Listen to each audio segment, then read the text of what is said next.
Duguang bumulagta sa daan ang isang commander ng Moro Islamic Liberation Front o MILF matapos pagbabarilin ng mga armadong kalalakihan paglabas mismo sa isang hotel noong Miyerkules ng hapon sa Cotabato City.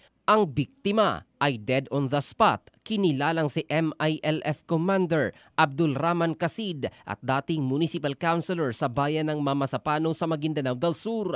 Sa report ng Police Regional Office Bangsamoro Autonomous Region, dumalo ang biktima sa aktibidad ng Ministry ng Bangsamoro Government na ginanap sa function facility ng M. Manor Hotel at lingid sa kaalaman nito ay nag-aabang na ang mga suspect sakay ng isang pickup truck.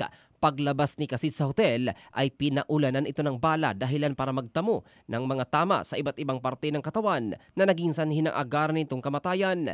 Matapos ang pamamaril ay mabilis na tumakas ang mga suspect sa hindi pa malamang direksyon na sinubukan namang habulin ng mga otoridad sa ginawang hot pursuit operation. Inaalam na ng mga otoridad kung may kinalaman sa politika at naganap na engkwentro kamakailan na kinasangkutan ng ilang grupo ng MILF ang pagpaslang sa biktimang si Kasid. Ito si Jofel Candado in the heart of changing lives ng Brigada News Philippines, the Music and News Authority.